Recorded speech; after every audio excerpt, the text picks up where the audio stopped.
Hey, thank you, Dustin. Uh, this is the Washington State Building Code Council IEBC Technical Advisory Group for May 30th, 2024. Welcome, everyone. Dustin, let's see if we can just jump in and take roll, please. Yes, we can. All right. First up, Chair Todd Bayreuther. Here? Chair Alternate Roger Heringa. He let me know he's not going to be here right at the beginning, but we'll jump on after about an hour. For Architect Prime, Joe Mayo. Here. Thank you. For Architect Alternate, Chef Fortaleza. Here until 3 p.m. Gotcha. Thank you. Thank you. Building Official Prime, Tim Woodard. Let me get my participants list up. And I'm not seeing him in here. For Building Official Alternate, Steve Belzak. Not seeing him in here either. Fire Services Reps Prime, Dan Young. Seeing an absence on that one. Alternate Lance Dahl. I'm seeing that as an absence as well. Cities and Counties Prime, Hoyt Jeter.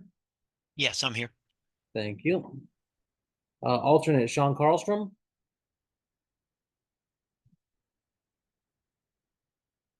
We are vacant in the Affordable Housing Representatives. General Contractor or Developer, Bill Mybush. Seeing him not here. Manufacturer Suppliers vacant. For Structural Engineer Primary, Joshua Mergens. Present. Thank you. Alternate Trent Tinney. Yeah, I'm here. Thank you. For Persons with Disabilities, we have a new member, Michael Shaw, and I believe he's not able to attend today, but will probably be at the next meeting. Building Owner Property Manager Prime, Brett Conway. General Public, we got some new folks. No, sorry, that's a different tag. Michael Barth. I'm here. Thank you.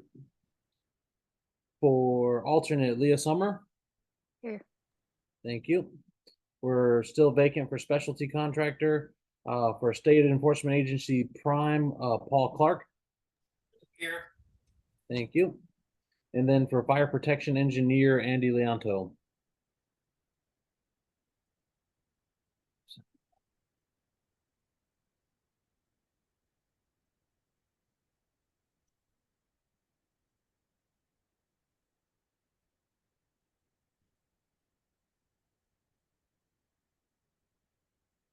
We are one shy of a quorum right now.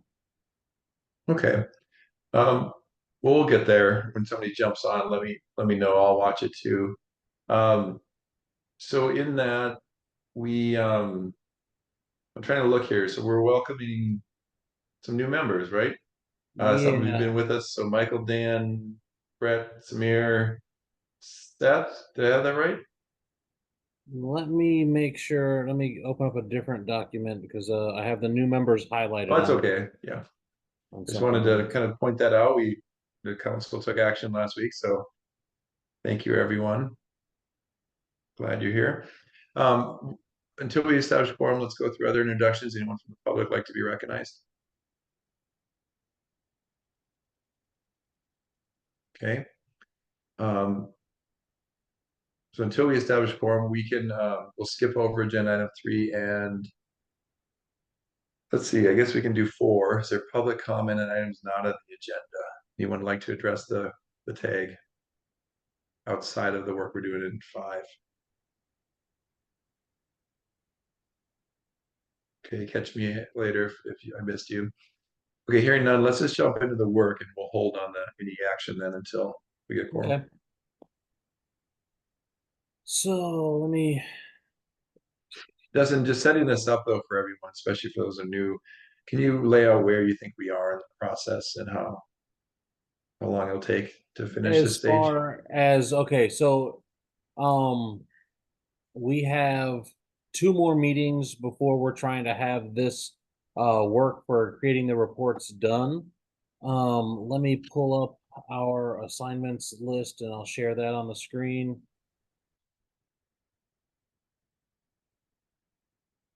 And so we have quite a bit of work to do within this group. Just a heads up, within the fire tag, earlier this week, we hit a lot of the chapters that don't have state amendments, and we made some significant progress as far as forwarding those chapters to our master document. And so we're looking good there, and I was hoping we could maybe make some movement that way here as well. The list is long, but you're saying many of these, to my memory, don't have a lot of state amendments. Correct. Josh, do you like to be recognized? I just wanted to clarify, are you trying to show a list of current assignments or the agenda right now? Oh, I'm Well- still pulling up the assignments when I'm Understood. digging in Thanks, my sir. folders, and my network connection gets a little slow while I'm running meetings, so bear with me on that one for just a little bit. I'll pull it up in just a second. It's trying to download and open right now the assignments list. Sounds great. Thank you.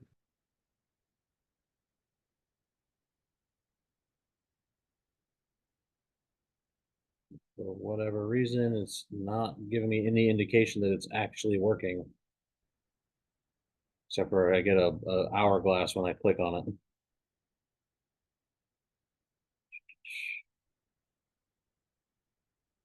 Okay.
Okay, so here is our list.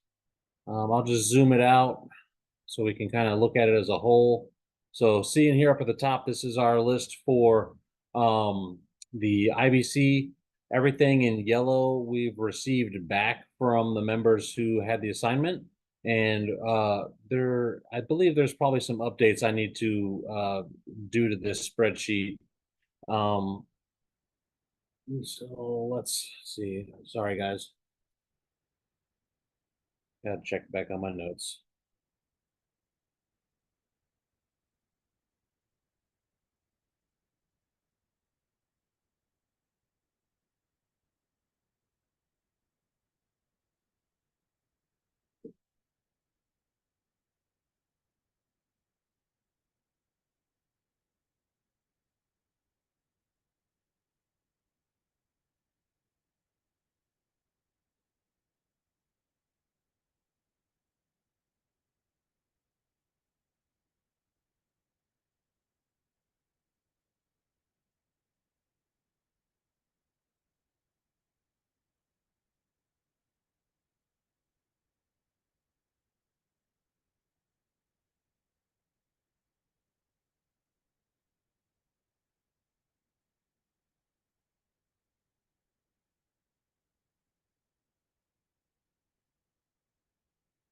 So chapter 10, we finished up last week. And we were in the middle of we tabled chapter 9 to touch on today. And then we were in the middle of chapter 11 last week. So this didn't need too much touching up to get it to where we're at now. So everything in yellow we should be primed to review, and we're just right in the middle of chapter 11 at the moment. And there's quite a bit there. And then looking at the IEBC, we haven't reviewed anything here. But we got the stuff with amendments back from everybody and should be ready to move on those chapters as well. And is Todd, were you asking me to get into the process of where we're looking at as far as getting it to the committee and the council this next month?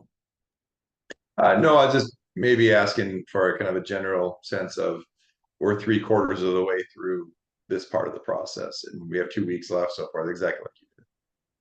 Yeah.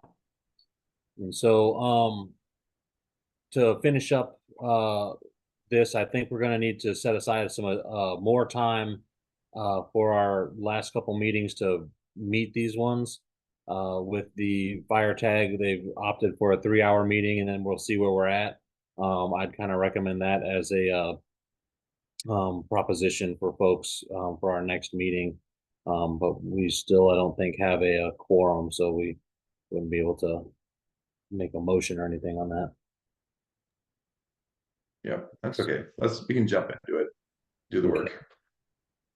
So we're gonna hop in. Josh, you have your hand up? Yeah, and feel free to tell me this isn't the appropriate time. Before we get carried away, I had a quick question. I'm working through chapter 35 right now, which is the references. Got all the amendments sorted out, and that's great. Just want to make sure what the council's looking for in terms of significant changes. Every line of the 30 pages is a significant change because it's just saying, hey, these are the new reference numbers. So what I've been doing is just itemizing each one and then stating if it's a new reference or an updated reference, which may have a cost implication. And as I'm going through this and seeing our actual process now, I want to make sure that's the productive thing to be doing for you guys. And I'm happy to continue that, but I want to just make sure. I think that is appropriate with maybe one additional kind of consideration.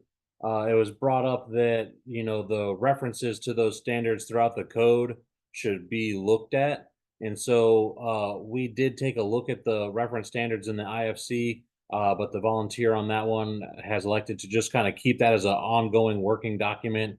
It'll be one of the last ones we approve to the master. And so hopefully as we're going through these and looking at the references or where those references might be, that we're catching any changes that might need to happen in our state amendments for those references.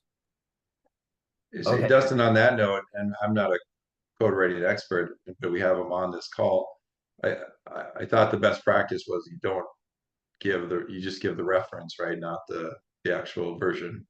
Yeah, but in the reference section there, it has a list of places within the code book where that reference is used, and that's what we're looking to kind of catch. I see what you're saying. Okay, thanks. Okay, Thank you for the explanation, sir. thank you. I'll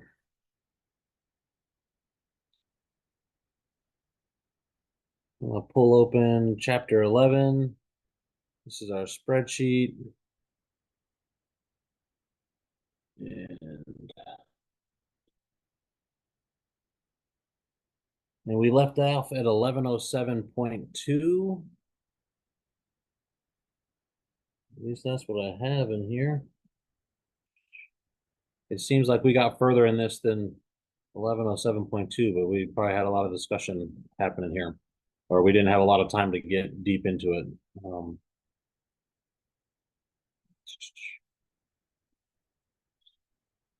Okay.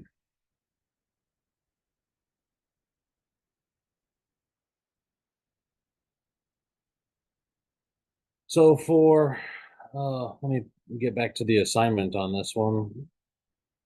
Chapter 11 was by Brett, and Brett's not here to discuss what he has going on, if I remember correctly. Yep, not on our attendees list. So do we want to table this one until Brett joins with us and we can move to chapter 9 if we're comfortable with that one? Well, Andy's not here either. So Todd, would you like to go through the chapters even though the folks aren't here? So are you saying we don't have any options on these? So Everyone, for chapter 11, Brett's not in our audience, so he wouldn't be here to explain his yeah, let's, reasonings. And then so same. we could jump to Joe and Chet here, right? On Yeah, 12 and so 13. Joe's here. In and fact, we let's can, prioritize 13 if possible before we lose, if that's okay. yeah, that's fine by me. Let's start with Okay. chapter 13. Is that And, okay? Chet? All right. And 13 should be easy. There are no amendments to this code. And my only recommendation there is to update or refer to the state code. But we've had discussions about not having to, indicate that and just make it like a general understanding or automatic that whenever the chapter refers to the IBC, that it would be the adopted code. Does that make sense? I think so. So I'm getting them all pulled up. It's a huge chapter, so we'll probably talk about it for quite a while. But it's a new amendment specifies the title of the Washington State Energy Code. So just putting in the Washington State on here instead Correct. of the international code. And I'm not certain if we're doing that. There was some limited discussion on that one, and this could be an editorial change we just kind of make in the publication part of it. But I don't recall if that was a discussion we had within the fire tag or within this tag, actually naming the Washington code instead of using international code, and just kind of running with the assumption that any mention of international within our custom code refers to the Washington code. So that would be a good topic to discuss real quick. Yeah, just one thing I think would be important for that is put the RCW or the WAC or whatever in there, because we're going to be, I believe, publishing this thing, and I find a lot of times people around the country that design stuff up here in Washington don't remember that. They're not always local people in Washington State that are using it. So where you say the Washington State Energy Code, I get calls all the time in the city of Tacoma. Where do I get that? So if that would be a good thing just to put that reference in there that it's So published. and you would just say that the whole WAC, the 5111C, and then also 5111R. Yeah, yes, yeah, something like that. Someone else could add some things on there. It just would be nice to have, so when someone's looking at that, they know immediately where to find that information. So. And that was also my next question is, do you include both the residential and the commercial and make a distinction between the two? Or is it just the commercial? No, you have to do it for the residential because we do have some R1s, right? And Yeah, good R2s point. are in there. So. So should we clarify that there are two codes technically, right? We're referencing? Yes. Yeah, that's correct. That's the one you have to just make it. It'd just be nice to have that in that. So. Gotcha. So what's the group's feeling on like naming the specific code, or if we just say, I guess include the Washington State Energy Code, commercial and residential, and the WAC. Do you think that anywhere that an international code is named throughout these code books, it should be edited to read the Washington State X code? I seems correct to me, but I'd love to hear from other people. I think we. Yeah, the problem is in the I codes, they kick you to the international energy code, right? Yeah. And we haven't adopted we don't adopt the international energy code. We actually have our full state energy code. So I believe it says in the wax, I apologize, I didn't do this chapter, but I believe it says there's none of the international energy code that we have adopted because it's less restrictive than the Washington State Energy Code. So we have 100% adopted the Washington State Energy Code. That's it. There is no like the other chapters where we have amendments to the chapters. It's 100% Washington State Energy Code. And that is for the residential and the commercial. There's a C and a R as you, and it'd be nice to put those 51, like 54 or whatever whatever the number is on that. I'd have to look it up real quick, but As far as the WAC number for what we're trying to reference here, yeah, because there's a specific whack for the energy for the residential, and there's a specific Yeah. whack for the energy for the commercial. yeah, they're both 5111, and then the commercial just has a designator C, and the That's correct. residential has the Yeah, R. that's correct. Yep, that's correct. So we should So- have both of them in there so it's clear, because you do have residential, and it's similar to like I occupancies, right? For, well, the state has a whole bunch of amendments of the Is, but, you know, And then with the movement on our adoption by reference, we wouldn't necessarily be creating a new WAC section on this one.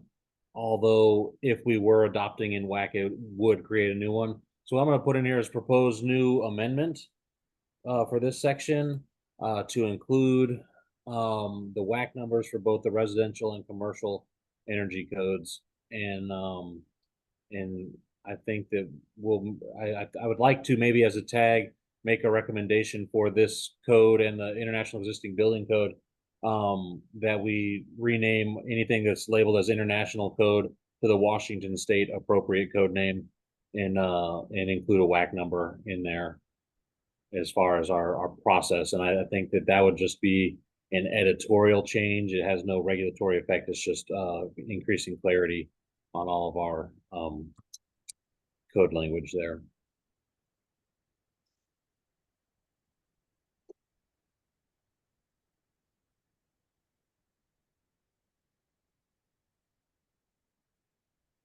And maybe that's something we just take to the council as a whole. Do they want to name them like that? Is there a place in the code where we can put a general note that whenever we refer to international codes, it would be whatever the state has adopted? We could in the beginning sections where, so if We essentially already have that. we do, and Yeah, that it's was in kind of the one of the amendments. arguments Yeah, that we yeah. had. But if we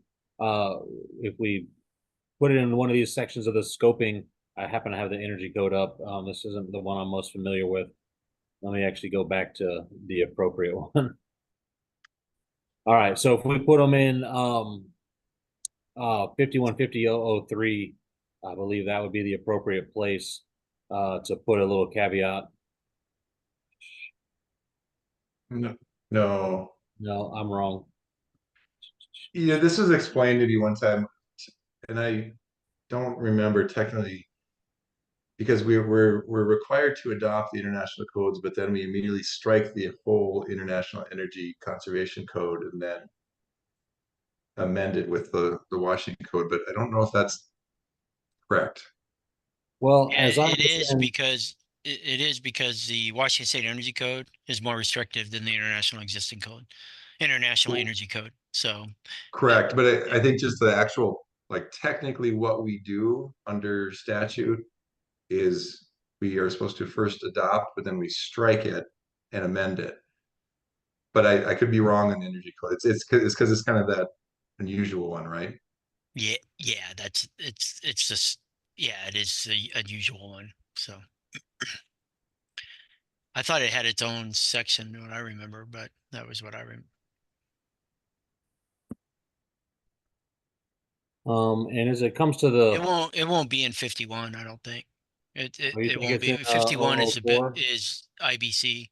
Yeah, it would be, there you go, 5011C. Oops, you just passed it. Go back. I'll show you where you'll see it. See the 11C and 11R?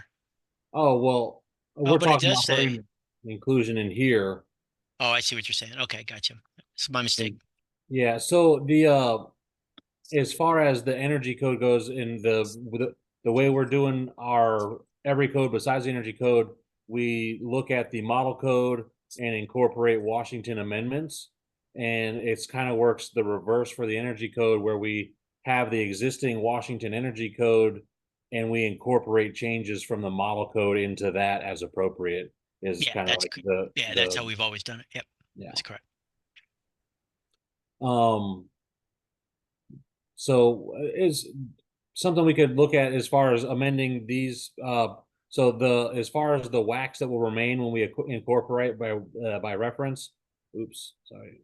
It'll be 001 through 009, and in here would be an appropriate place to, maybe make that blanket statement that any reference to international building code or international codes should refer back to the appropriate Washington code. But if we do the work this season to make the amendments, when we come back around for the 2027 cycle, we should be working with most of those changes already made, and it'll kind of start lining up like the energy code does, where we now have this Washington custom code, and we're just looking at the significant changes coming back into it and making changes to the total code in there. Anyway, that's for So you're not looking at putting it in the chapter 13? well, so we don't have Right a now, we don't chapter- do that. I know that, but it's So- reserved. So Right, so the chapter 13 is just, it's not there at the moment as far as the WAC goes. And when we move forward with the plan right now, all these WAC numbers are gonna change to reserved just to be a placeholder. And the only WACs that'll remain for the building code are going to be the administrative ones here at the top, the 001 through 009. And everything else will be contained in the published code that we're working with ICC on. And change amendments and things like that are supposed to be included on the SBCC website, but that's still kind of in the works. Worst case scenario, we have to go back and do the OTS work on this to get these published in WAC as a afterthought at this point, which we're leaning towards not doing at this point. So with that one, do we like what we have for chapter 13, including the Washington custom code name and the WAC numbers, and with a suggestion to use across all sections of all codes? Or do we want to hold off that second sentence until we have a larger discussion, maybe amongst multiple tags? Well, I think we're going in the right direction here. I'm digging through the RCWs, the 19.27, where it says all the international building code, international fire code, so forth. It doesn't say international energy code because that's 1927A, and in there it doesn't. I'm skimming it, but I don't see that it even references international. It just says there shall be a Washington State energy code. So I think we're on the right track here. Okay. So without making an official motion, or I guess let me just double check that we are still lacking quorum. I keep hiding my meeting controls and it makes it hard.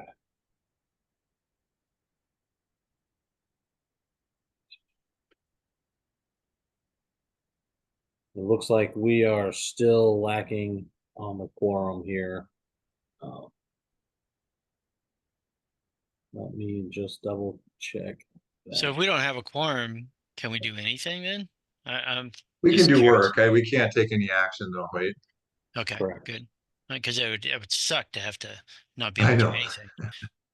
Yeah, so I think what the tack would be is we're gonna say, hey, we talked about this and made, some, unofficial recommendations here, and then we can maybe revisit these at the at a next meeting.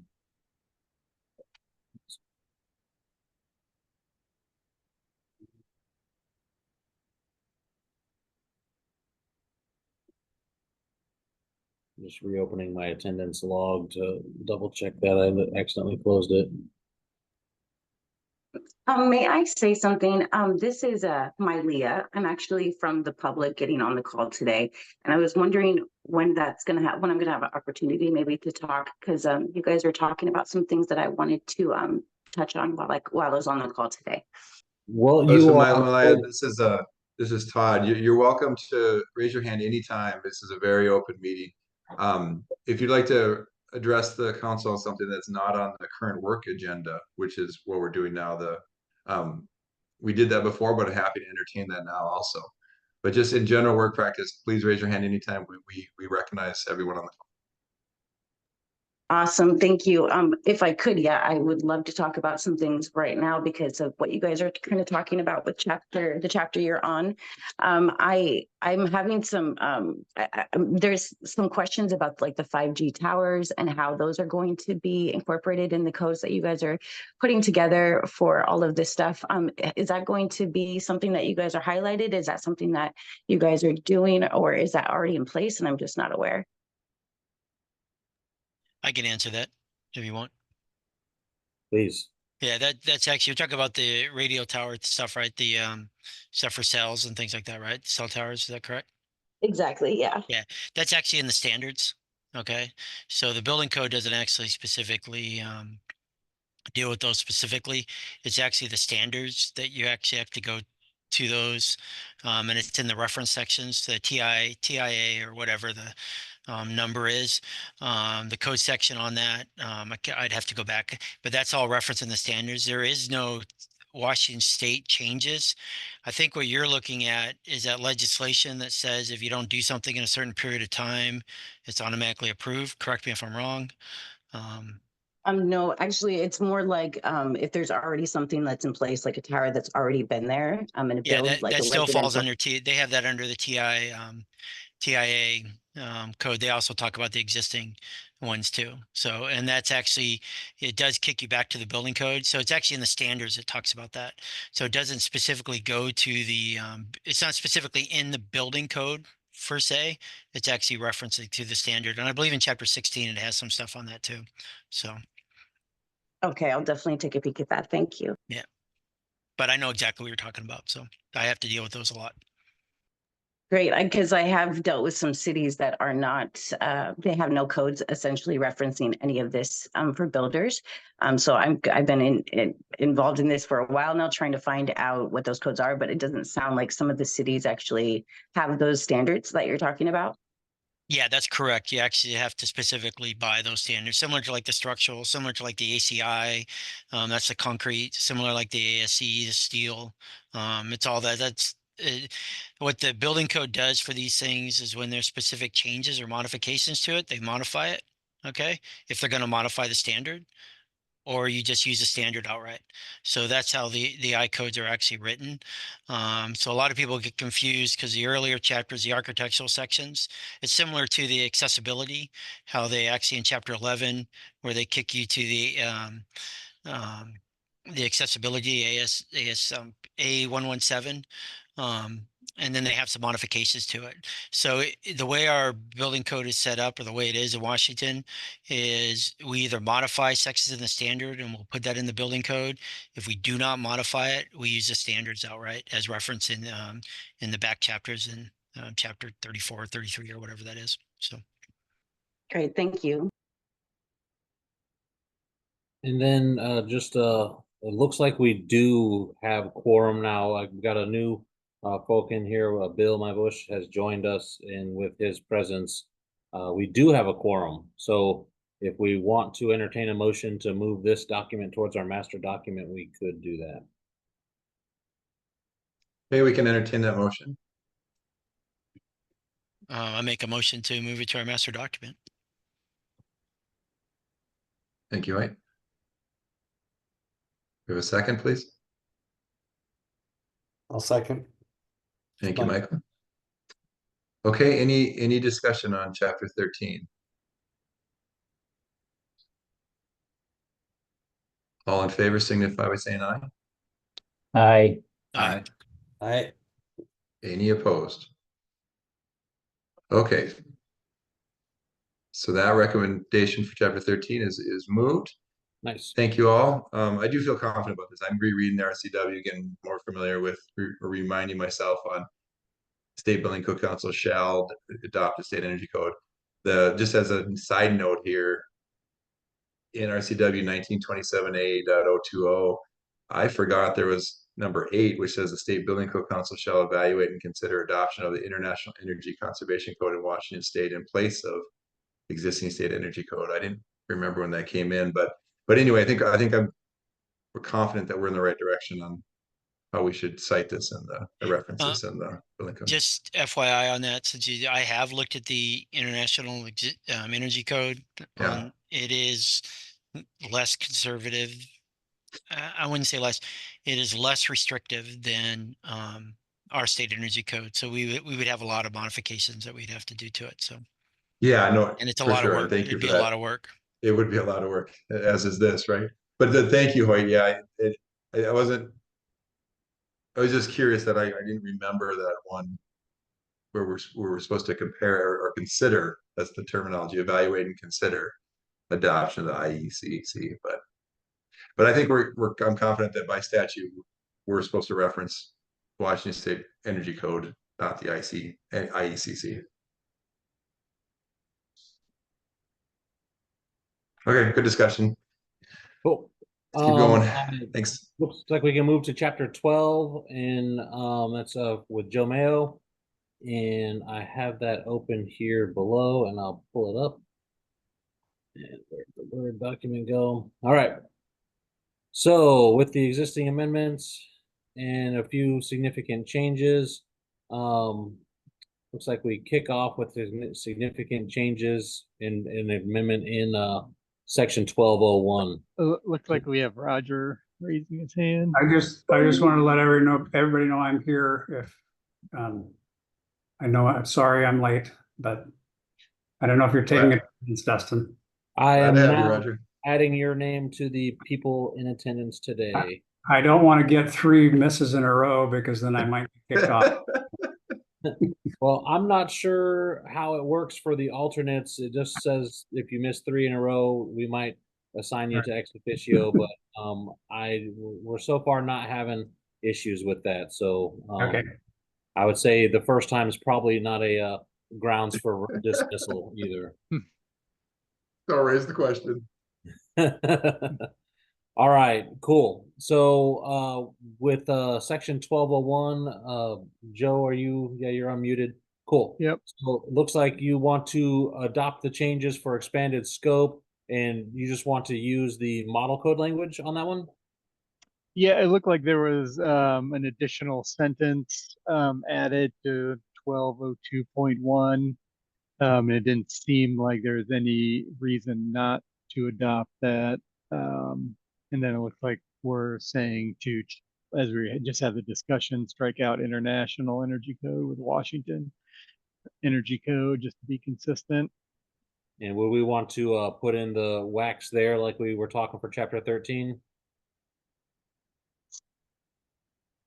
I'm not sure. Well, so oops, I'm scrolling too far. Let me just zoom it out. I mean, do we have it by definition somewhere else that would have that reference? Or are we doing it just for clarity?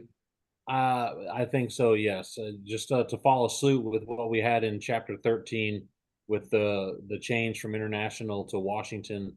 Maybe we add Washington State Energy Code. Is that what you're thinking, Hoyt? That you'd like to see the wax in there for clarity, or because they're not referenced anywhere else? Oh, that's my suggestion is to put them in there. Oh, for okay. clarity.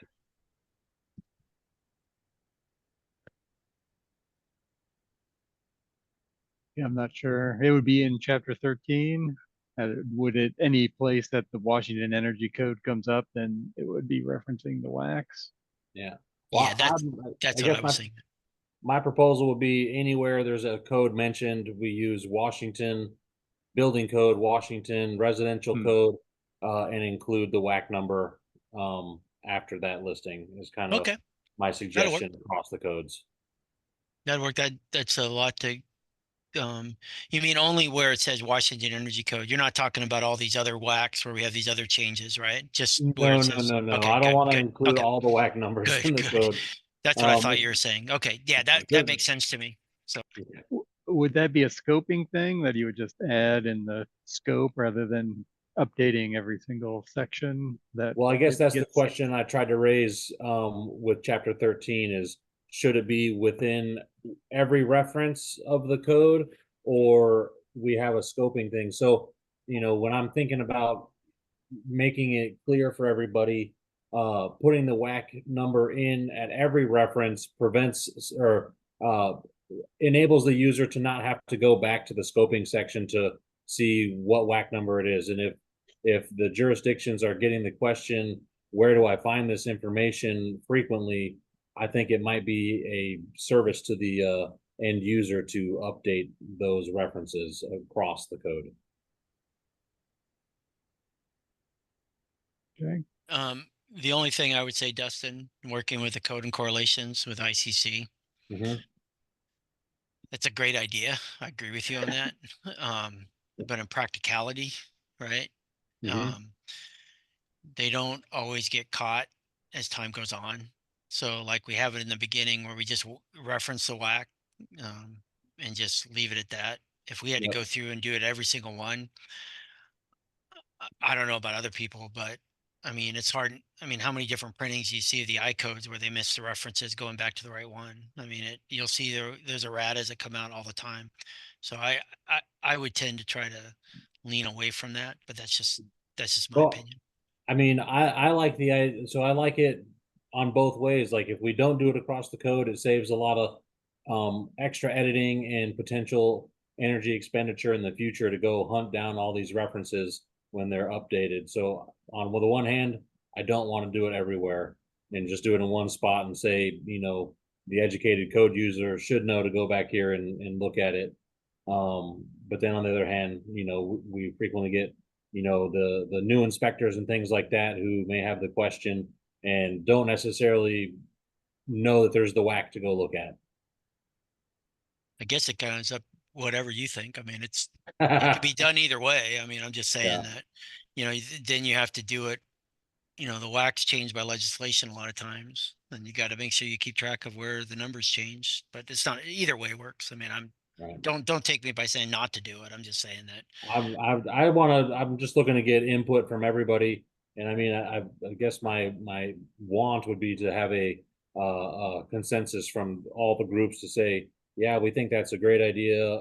And we know it's extra work, but it's a benefit, that we like, or to say, does it have that much merit, and is it time expenditure that's better spent somewhere else? So I'll leave it as is for now for 1202.1, and I think I'll raise the question to other folks, and if it gets more traction and put it everywhere, we'll bring it back up. Because honestly, with the staffing levels we have, I don't want to necessarily have to go hunt down all these references and change them. I agree with that approach.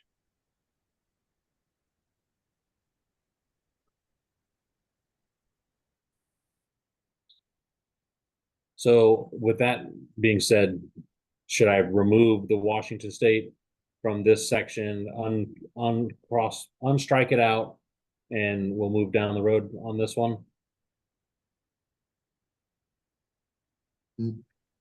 No, I think you need to leave it in there. Yeah, I would think we would leave it in. Yeah, I would leave it like right there. Yeah, I guess you got it. What I was thinking about, you're talking about throughout all the areas throughout where you have to start doing that. Where you have it right now, I think is fine. Exactly, just say Washington State Energy Code.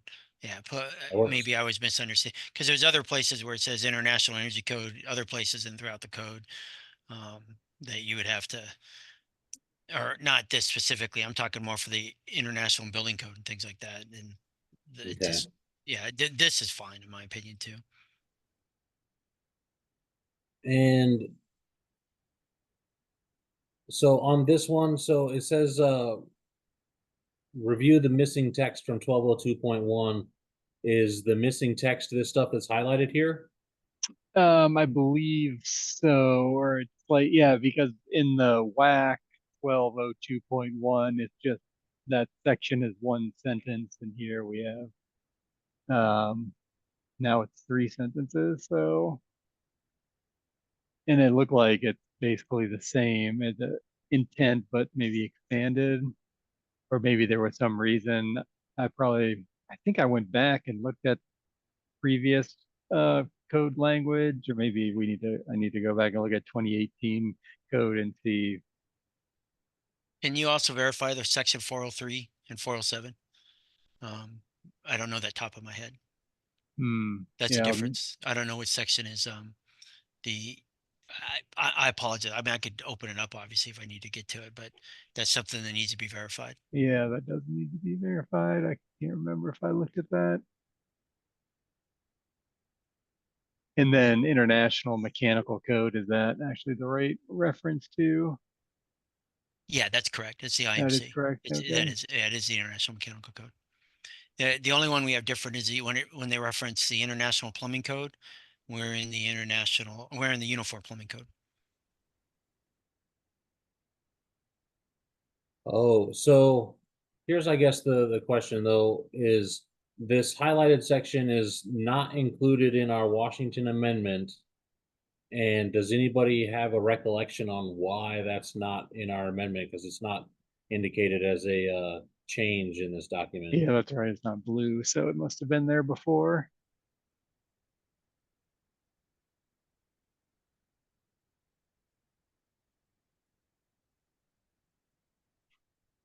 Yeah. That's our blower door test. So we're talking about air leakage. That's in our Washington State Energy Code, where they have to test it. I believe, I could be wrong on that, but I thought that was one of the reasons, because it's for dwelling units where you Yeah, have to well, do that. I know there you used to be able to use, well, maybe there's certain R types, but you used to be able to use instead of mechanical ventilation, trickle vents, and I feel like that was removed at some point, but maybe it wasn't removed for all R occupancies. I know like R2, you're no longer allowed to use trickle vents, and there has to be mechanical ventilation. So yeah, maybe this is one we need to dig into a little bit deeper. And I just verified 403 and 407 of the mechanical code. Those are the correct references. Yes. Awesome. So is it possible that this sentence was removed because of the reference to International Energy Conservation Code?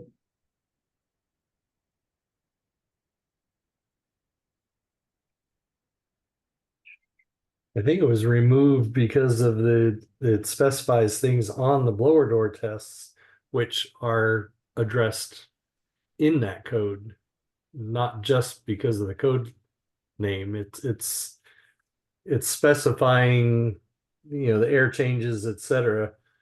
So I think that whole thing was just taken out because, the state takes that elsewhere. Okay.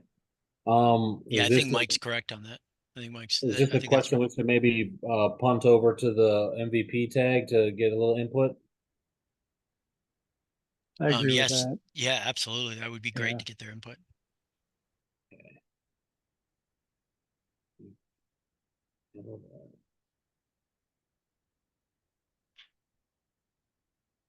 Okay.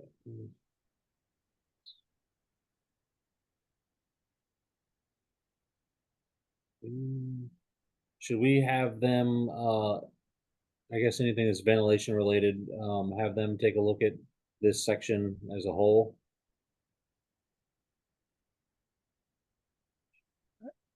Yeah, that probably makes, yeah, I think so, yeah. Because yeah, there is a lot of sort of things that involve air movement in here. Yeah, and just FYI, I punt that a lot to our mechanical reviewers too. So in chapter 12. So Okay, so would the recommendation of this group outside of this sentence removal be to keep the existing state amendment upon further review from the MVP?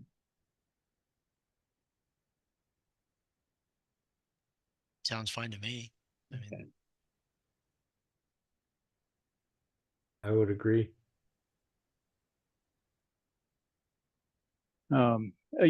Because we also have language, kind of slipping my mind. Oh, that's the energy code. Never mind. I'm thinking for, yeah, in the energy code, does it reference ASHRAE 90.1 and those as well for the air leakage? So yeah, I don't know. Yeah, this one sentence has a lot of threads to track through. Okay.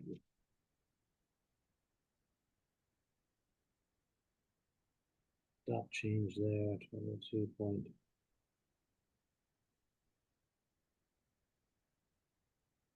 All right, 1202.2.1. Section 1 below. Looks like the state amendment is significantly similar, except for the exception here has a little bit different text in there. Yeah, I believe we don't have, I think I double checked this, but since we don't have those climate zones in the state of Washington, that it's like our requirements would be maybe a little bit different than the model code. Okay. And the recommendation would be to keep the state amendment in that section then? I believe so. Okay.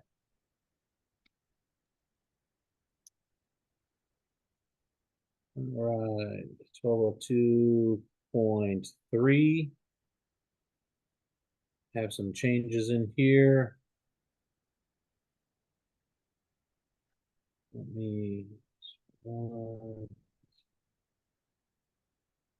Washington State. Oh, I must have looked that up. I'm surprised there's no climate zone 3, but there's probably no climate zone 1 and 2.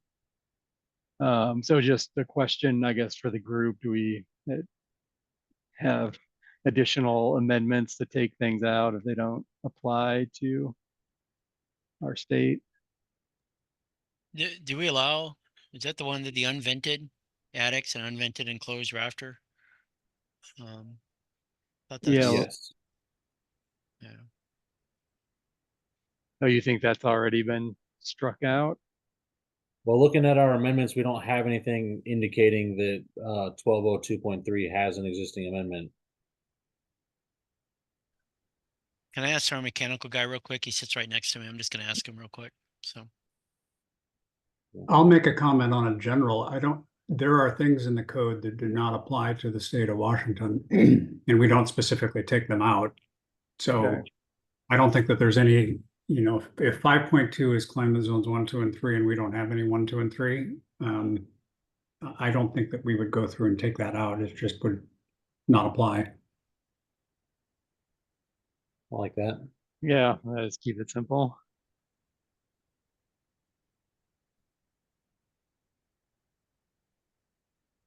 So if it doesn't apply, so there's no cost for it, and this really not a huge change. They've added in R value percentages into the text, and it looks like they changed the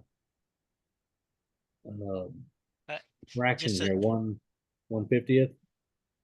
yeah, just It's so not- I asked our mechanical just real quick. He says there is no, I mean, he's on western. I'm not sure about the eastern side of Washington, but there is no unvented attics that he's ever seen either. So just an Okay. FYI.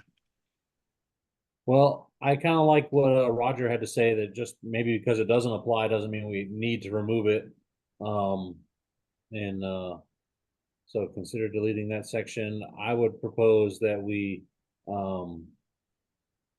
leave it alone in this code text. So are you saying keep it, actually start allowing unvented attics in?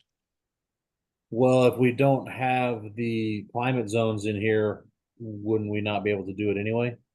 No, I've seen several unvented attics and they are utilized here. Typically it's in a house, so but aren't they it'd be heated under though, the Mike? IRC section, what is it, 806 or something, but it's similar language. So the fact that we don't have climate zone 1, 2, and 3 really doesn't matter. There's no harm having it there. Really, everything in Washington is 4 and 5. So on the earlier discussion on the scope, that was why we had an amendment in that section, because the exception was for 6, 7, and 8, and we apply the vapor barrier to 4 and 5 as well. In this case, in that 5.2, there's no reason to do anything with it, because it's just because we don't have it, it's superfluous language.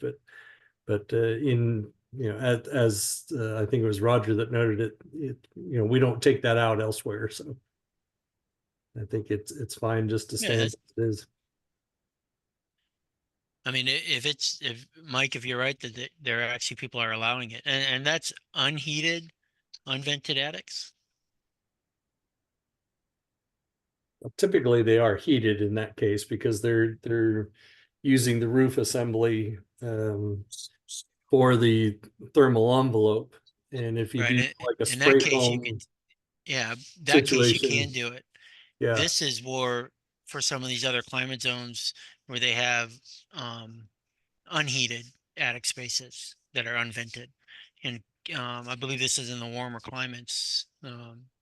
We don't have that here. That's the only thing, like where they have higher humidity, like down in the Yeah. south and stuff. So, Yeah. but I always thought you could always, as long as you're heating the attic, you can have unvented attics because you could use that by mechanical venting it.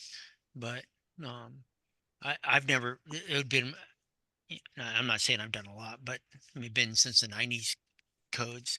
I just haven't seen people use it. So, but that's good. If you've seen it, then doesn't hurt to Yeah. keep it in. But it is typically heated. I mean, because if it's not heated, you wouldn't spend the money for the spray foam or rigid or any of that to truly seal it. Because obviously, it's the sealing of it that is the most important in that situation. Because the you can't let that vapor get to the wood structure in the first place.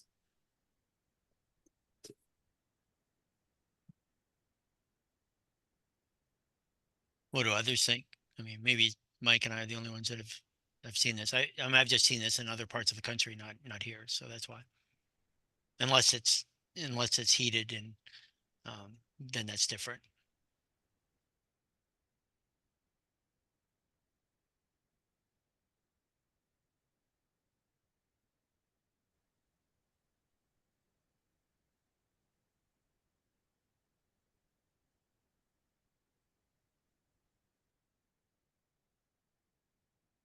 Yeah, I guess I would go back to, since we don't have the climate zones 1, 2, and 3, I would guess no one would be able to take advantage of this exception. Yep. Or this is an exception we're in. Yeah, Joe. That's probably why we don't see it. So And the change that I'm pointing out here is the R value percentages. It used to be an R value. Now it's a percentage of, I'm not really clear what. So I was unsure on if there is a cost, if there's a significant cost change there. All these blue numbers. Mm-hmm. no, actually, I it'd need be to a step out cost. in 2 It would minutes. actually be a cost savings because what they're doing is allowing you to do percentages and to do the different calculations. So you could put more in one area and less in another. It's kind of doing an energy kind of calculations the way I understand it, Yep. and how I've seen it used in California has done this, so that's where I've seen it. So what they're doing with the percentages is they're changing where before you could use the unvented enclosed rafter assemblies essentially with a spray foam, so the non-permeable insulation, and you had to have at least R15 in the non-permeable insulation, and then you'd make up the remainder you could use bats or something. So, but you had to have at least that first R15. What they've done in the new code is instead of saying a minimum R15, they're saying you have to have a minimum of 30% of the required insulation. So now instead of R15, you have to have 30% of your, let's say if R49 is required, then you have to have at least the 0.3. So what's that? 0.03 or 49, it's 0.3, which equates to 14.70. So that's all that it is. It's not a technical change. It's just a what difference in measuring it. Instead of saying R15, it's saying you have to have 30% in non-air permeable insulation before you can then use the air permeable below it. It's all about keeping the moisture, the vapor from being able to get to the condensating surface, or the, a cold surface, being essentially your wood roof sheathing. Yeah. So I- there's no real change here. And the issue was that you could have R15, but then you would, if you had a greater amount of insulation below the deck, then I don't know, it could throw, I might be speaking out of turn here, but could throw the dew point off if you had more insulation on one side than another, or how the Correct, and that's assembly actually exactly what works. it is. It's moving that dew point to a point, inside, further inside, so that you can't let that vapor get to essentially to the cold wood. So, and that's all that is. You can use more, of air impermeable insulation if you want, but it establishes a minimum. If you're using the unvented assembly, you have to have that minimum of air impermeable insulation so that the vapor stops at that point and doesn't get to the colder part of the roof. And it's all about the location of the dew point. Yeah, this seems like a good addition to the code and shouldn't be one that drives cost. Thank you for explaining, Mike. And I'm stepping out now. Thank you, everyone. Thank you, Chair. Thank you. And with her leaving, we're still working with the quorum.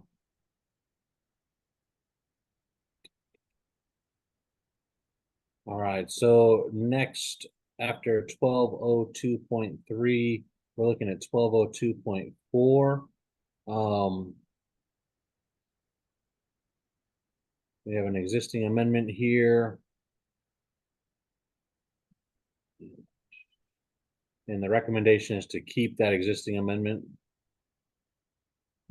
Yeah.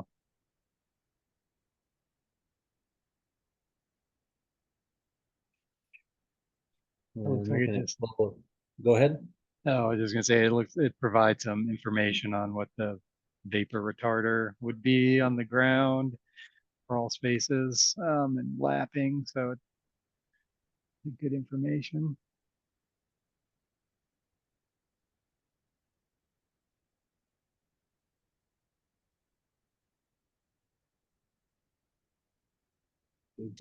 Just to 2.5. give an FYI for that, there is a little issue with these things with when you're in a floodplain. Just telling people an FYI on that. We didn't have to worry about floodplains as much, but when you're near a water thing and you have the floodplains with FEMA is putting in there, this actually has a little bit of an issue with that. Just giving you guys an FYI. With this natural ventilation section. The underfloor ventilation, because I guess it's Underfloor water. ventilation. Talk about the underfloor ventilation. Yeah, because the water can't get out if you seal it with a 6 mil polyethylene vapor retarder, I'm guessing. Yeah, I think that's correct. I'm just throwing that out there that there's still a little work that needs to be done with the code that there's a little conflict. This is what I should say when you're in a floodplain zone area. Well, in the floodplain area, you have to provide for the flood vents, which allow floodwaters in and out. And you can't have a subgrade crawl space, or as FEMA calls it, a subgrade basement. That's correct. But then when you put the vapor barrier stuff that they talk about, that's where you start having the where the conflict comes in. So it's I don't know if I'd call it conflict other than in the flood area, then you have to deal with both. You have to deal with both the ventilation of the space as well as the floodwaters in and out. And design of the crawl space. Yeah. I mean, because you have the option of doing a, flood proofing, but that gets much more involved than also, so.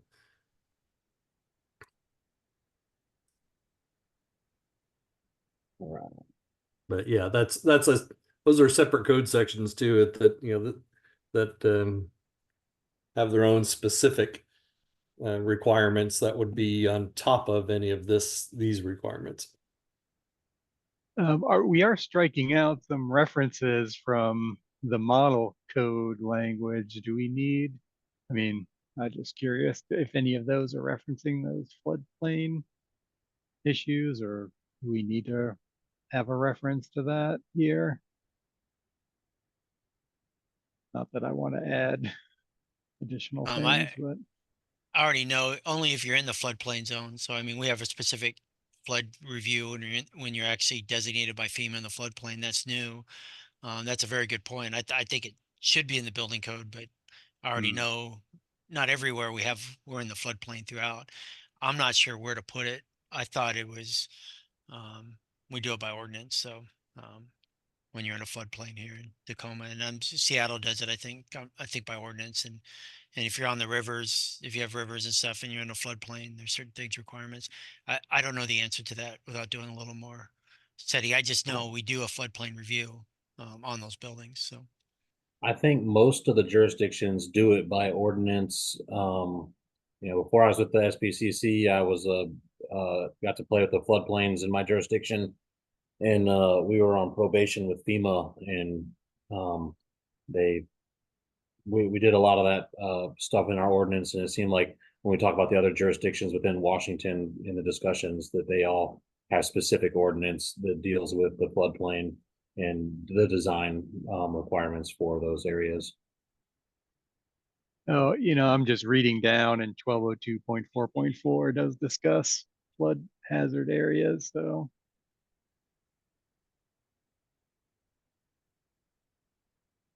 that's in there.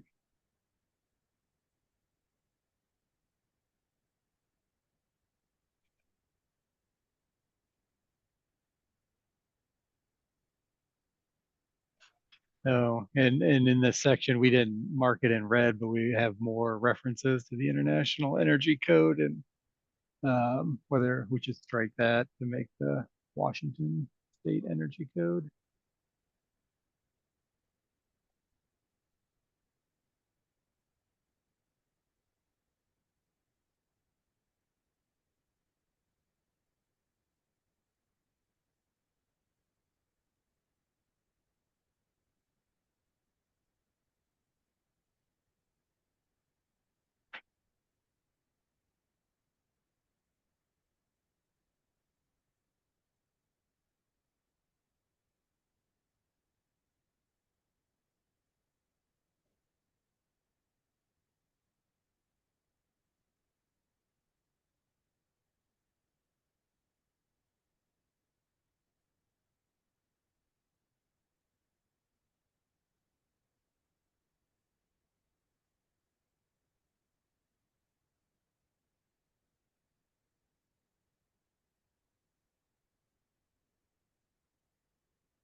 Okay.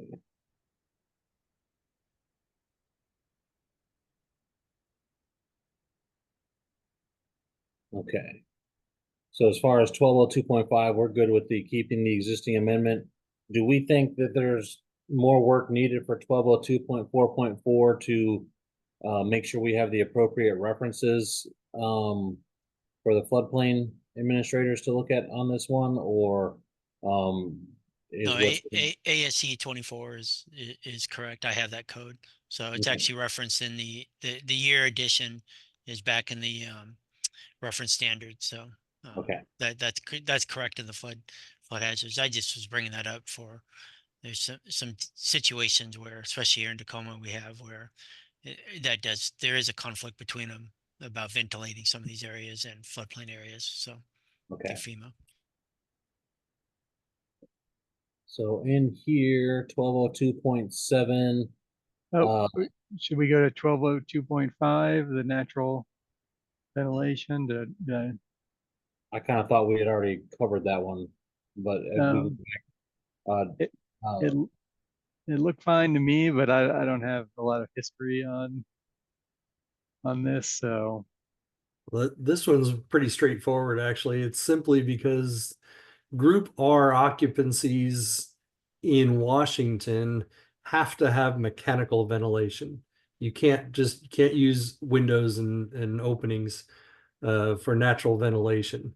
So what this amendment did is it says for other than group R occupancies, natural ventilation, yada, yada, because that's what this 1202.5 is, a code section on natural ventilation, which just, cannot occur in Washington for group R occupancies.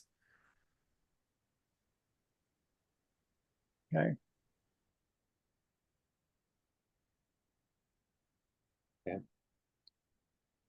Everybody agree to keep the existing amendment?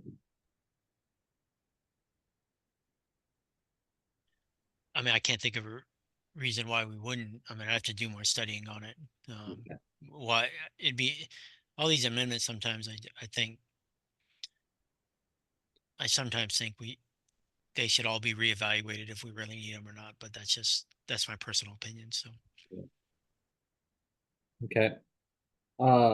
Moving to 1202.7 for radon resistive construction standards. This whole section is a state amendment and adds to it. And it looks like there's no renumbering needed to fit this one into the code here. And yeah, it we need to doesn't- keep that. We need to keep that because we do have radon in the state of Washington. Yes. It doesn't look like any modifications are proposed or mentioned in here. So we'll keep the existing amendment. Moving to 1203. Looks like something happened here a little bit. Let's see if I don't mess it all up by adding a 1 in there. 1203.2. This is all state amendment as well. Doesn't appear to need any renumbering to fit into the section here. Oh, The only thing that I always was frustrated with the state amendment, the definitions are all in chapter 2. Okay. So if this definition in 1203.2 on the temperature control in my personal should be in chapter 2, but I've always thought that was weird. And this came, I believe, back in the UBC when they didn't have a record. They didn't have it as well organized as the UBC, but it's just only for this section only. So you're only dealing with temperature control. So I understand why it's in there, but I wish it was in chapter 2 personally, but for temperature control. So everybody had the definition correct. So that's just my personal opinion. Doesn't have to change. Just thought I'd bring that up. and there's no existing definitions for these sections in chapter 2, I do believe. So if we were to There is move, for remodel. There is for a substantial remodel. And does That's it- something that's in the International Existing Building Code they talk about. So okay, so it's in the IEBC, but not necessarily in the IBC. Would it does this definition differ from that definition within the IEBC? Yes. Okay, yes, it does. Yes, it does because it tells a 12-month period. So then it would be most appropriate then to at least leave that one here. Would you make a desire to move designated areas into the no, I'm just definition? saying it's fine to be there. I just thought it was weird that we had it since we have the definitions all in the other places. It's not a big deal. I mean, I know where it is. I just thought when new users start using it, I think they could get kind of thrown for a loop when all of a sudden they have a definition in a code section. That would the I codes try to get away from that as much as possible. So Gotcha. Yeah. And, Would it require a proposal, and is that something we might want to make a recommendation to do? well, that's our state stuff. That's not in the I codes, so just FYI. Oh, I see. Yeah, Yeah, thank you for. that's our state. That's what I'm saying. I just think it's weird that all of a sudden we throw a definition. But in this is state. I mean, this- that's what isn't that right, Hoyt? This could be a yeah, state this is amendment. state. This is state. This is state. We put the definition in 1203 when I personally think it should be in chapter 2, Yeah. but that's If- just to be consistent. So that's just me. if I mean, I agree. We try to get all the definitions there. I believe the reason this one was not moved is because the term substantially remodeled would conflict with the terminology used again back to the flood zone. The reason substantial improvement, substantial alterations, and stuff like that has been in the I code is it pretty much all has a flood based language. It's language that's then consistent with the FEMA program for flood. No, this is for the temperature stuff. This is for the temperature. This has nothing to do with FEMA. So Exactly. And that is why it's not in chapter 2, because it's not meant to apply anywhere other than, or chapter 12, sorry. It's not meant to apply anywhere other than 12 because it would create conflict. So, and that's exactly why it's separate. So that's why I don't, I don't think we should try to move it, because that would just open a Pandora's box of more conflict. Here it is very, it's very clear that it applies only to this code section. And I think it should stay that way.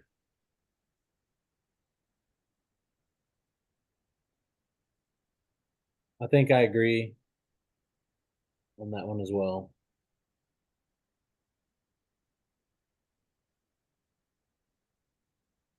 Into code amendments.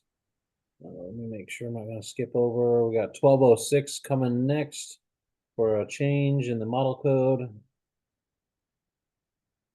1206 sound transmission. It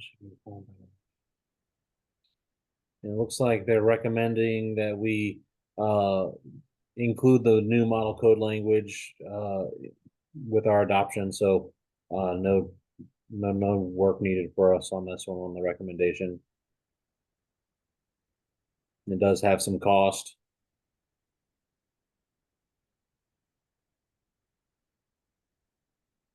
this is a pet peeve of mine. You already can do what they have in blue. That's already required. So I've never understood why we should take out that engineering analysis shall be performed by a registered design professional. Engineering analysis is already required by a registered design professional. That's required throughout the code anyway. So we don't need the blue in the code. It's already defined. We're in the I codes, so it's already a registered design professional. So I don't think we need that. I don't think we need to keep that. I'm assuming you're saying keep the blue. I would say get rid of it. Okay, so I mean, that would be a new amendment for this code. If we want to recommend not adopting that, it would be then require a proposal down the road. Yeah, I mean, the code already says that you could do engineering design performance by a registered design professional and get approval by the building official. What gives you the conflict in this is because it's defined by the building official. When you get to this section right here that has been argued, the building official is the only one that really can interpret the code, but just kind of gives you like this loophole when engineers argue that says, no, I can do it, not the building official. And I call that bogus, but that's just, that shouldn't be there. So I don't know why it ever got in there. I think it's in there because nationally, any, Tom, Dick, or Harry calls themselves an analyst, and Not in the I code, so it doesn't matter. In the I code, you have to be a registered design professional, period. Unless the building official accepts your credentials. Yeah, I'm not disagreeing that Washington clarifies it. I don't think we need a state amendment because all this, yes, the blue is redundant to other Washington state things, but it's not in error. I actually say it is because nowhere else it says that in the other sections of chapters of the code. So this is the only place in chapter 12 where you're required engineering registered design professional. What I'm saying, if you read it the way the code's laid out, that should not be there. That should be deleted because you're already required to have one. So in what circumstance would an engineering analysis not be performed by a registered design professional? 0. So there's again, so then there's no need to take this out then, Yeah, but what I'm saying, it conflicts with the other portion of the code. You don't say that anywhere else in the code. You don't say that in chapter 14. You Yeah. don't say that in chapter 16. You don't say that in Uh, chapter. That's what I'm agreed. saying is this. I think if we want to be consistent to be matching the national codes, we This don't is need the we don't national need code. that. The But engineer that is- analysis. I thought that was what you're saying. You're adding. No, Oh, no, no, no. This this is is, the anything national in blue is new model code language. Hang on, I'm looking at my code right now. It's the national code that added it, and all I'm saying is it Oh, doesn't okay. cause any harm. I didn't catch that on when I was at the code hearings. If I would have spoke up against that. I wasn't in chapter 12 at the code hearings. Okay. That's a silly change. Agreed, but there's no harm in it. All right, moving to 1208. Looks like the model code language has caught up to the Washington amendment and it reads identically. And so the recommendation is to remove the state amendment because the model code language is identical. And it looks like that's the same for 1208.4 and 1208.5.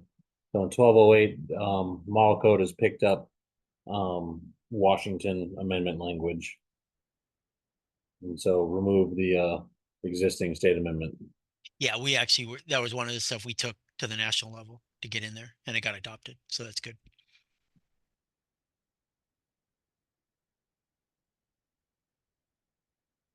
And then in here, it was on here as well. We Okay, like those. yes.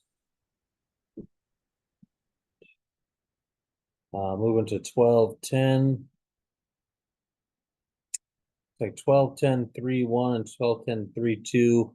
We have 1210.2 in the significant changes section. 1210.2 finished materials.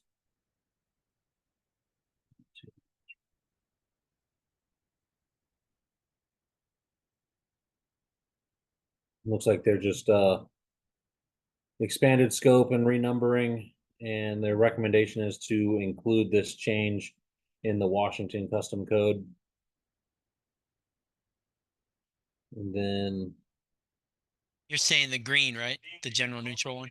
I'm saying for section 1210.2, all the changes in blue here, which include this new section, adult No, it's changes it table. 12010.2.3 is actually in the code. It's almost identical, the blue. So 1210.3. Yeah, that one, the general neutral one is our state completely. Right. Yeah, okay. I thought you said the blue. I'm sorry, I misheard you. Right, so 1210.2 is a change in the model code. 1210.3 contains state amendments, and I'm just trying to wrap up 1210.2 with the recommendation from the reviewer that the model code change is acceptable within Washington. That Yeah, was my yeah. reading. Yeah, that's correct. Because we took this to the national code. I remember that. Oh, maybe I'm not fully on this one. Well, let me just click over in the WAC to this section. So 1210 is no, 1210.3. Okay. I think you were correct, Dustin. 1210.2.3 is a new change in the base code. Yes. And it was an addition in the base code. And yeah, unless Yeah, anybody that's has correct. a problem with it, I don't think it's problematic.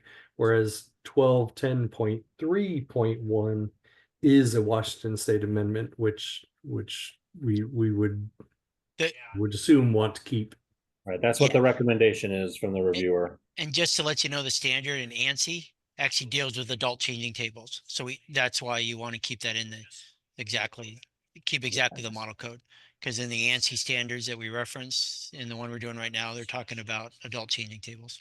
So that's a new thing in the code. Okay. So moving to 1210.3, maintain the code amendments within this section. They're accurately depicted in here. Did we happen to double check the reference to 2902.2.2? I can't remember exactly, but I could take a look. That's the table, that's the table that they do for all of them was required. And I believe we modified that. And when you get to chapter 29, I believe we have some modifications to 29. Yeah, there's a couple changes within that table, if I remember correctly. Yeah. So the 2.2, I believe that gets you to the table, if I remember correctly.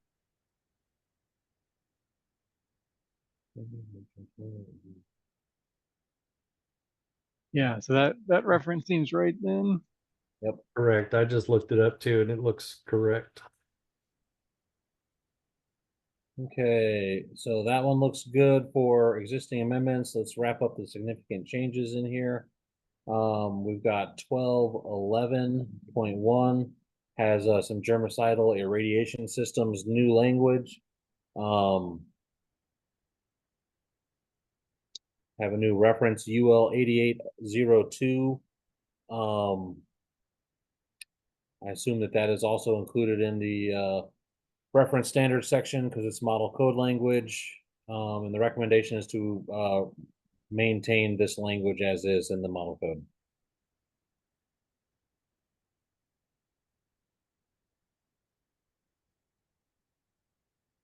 And with that, if there's no more discussion or comments, we would be looking to entertain a motion to move chapter 12 towards our master document. So moved. Second. Is Michael, you were the second? Yes. Any further discussion? All right, I guess all those in favor say aye. Aye. Aye. Are there any opposed? All right, no dissension. That one will move to our master document.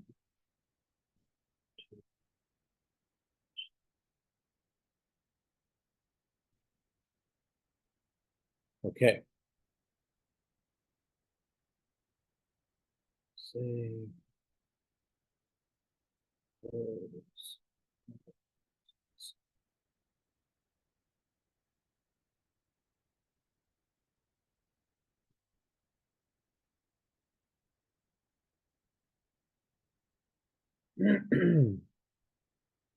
All right, looks like up next we would have Hoyt with chapter 14. We get going here.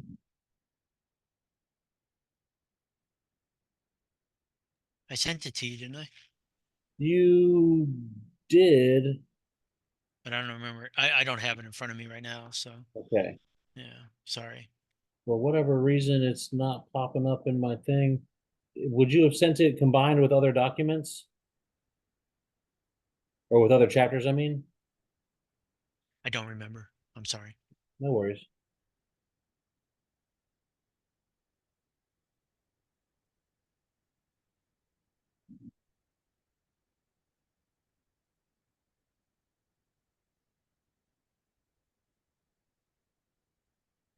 If you want to skip that, we can come back to it. I could try to I find should it. be able to find it here real quick. Give me 1 second.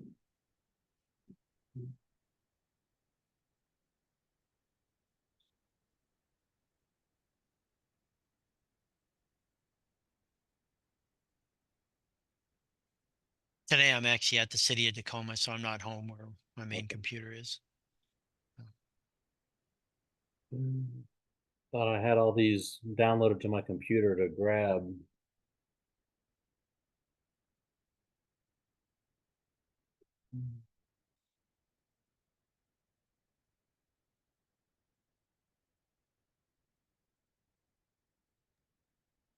Well, if it's any consolation, it should be short. Yes. I think I there's have only one. a Hoyt. I think there's just one. I think that's what I'm saying. It was really small. I was Yeah. like, so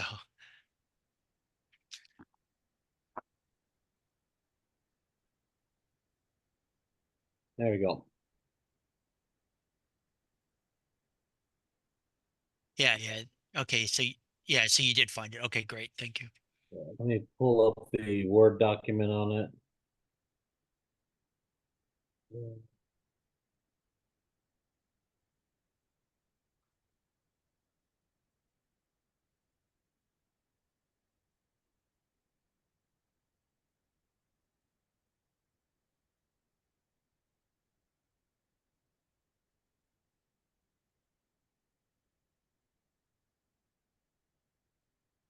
Okay. So, Hoyt, I don't think I got a Word document back from you on this one. So if you had stuff in line on a Word document, I don't have that one. But we can look at chapter 14. Only chapter 12 for significant changes. So 1402.2, weather protection. Here, let me pull up our existing amendments here.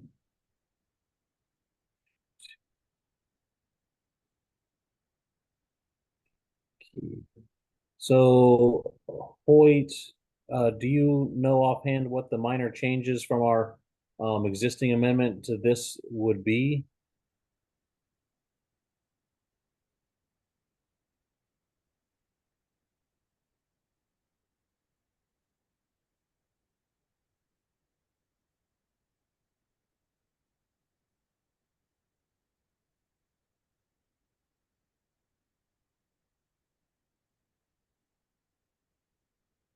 Looks like they've changed the front there, assembly.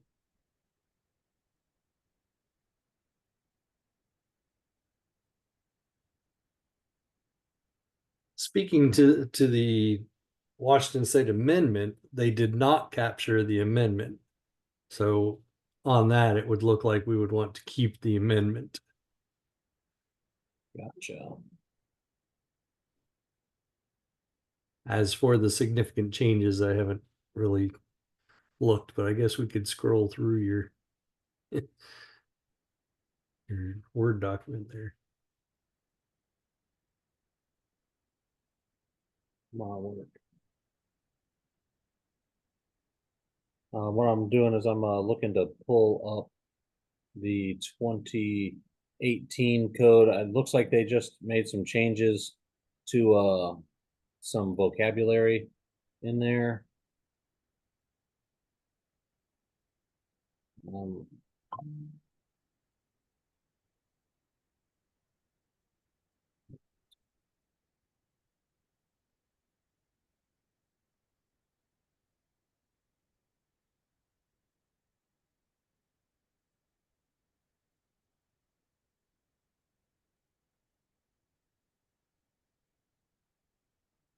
see.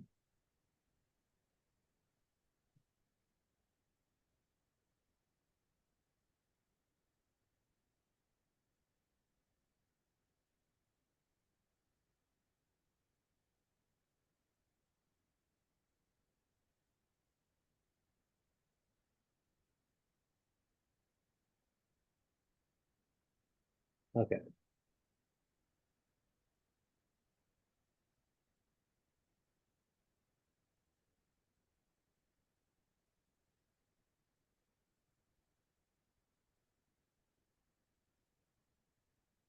Oh, I'm sorry, I forgot to unmute myself. I was talking to myself, I guess. Okay. I went through that and I think the model code is fine. So that's just my personal, I don't think we need any of the changes in it, but So would we be able to remove the state amendment on that? in my opinion, yeah. But Okay.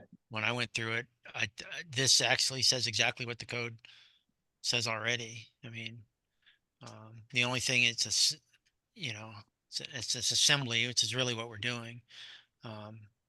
That's why I have this minor change to discuss if we want to keep.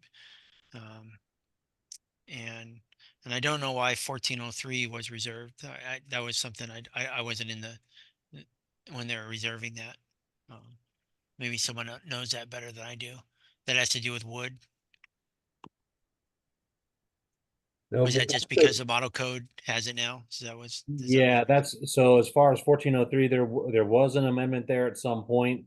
And the powers that be decided that the amendment was no longer needed. Looks like it's probably inclusive in the model Got code it. language at this point. Mike, what do you think when you're glancing at that? It's a really short 1402. I think it is an exterior wall assembly, so that's why I think the code's correct. Yeah, the state did add specific language for an airspace cavity is not required under the exterior cladding for an exterior wall clad with lapped or panel siding made of plywood, engineered hardwood, or fiber cement.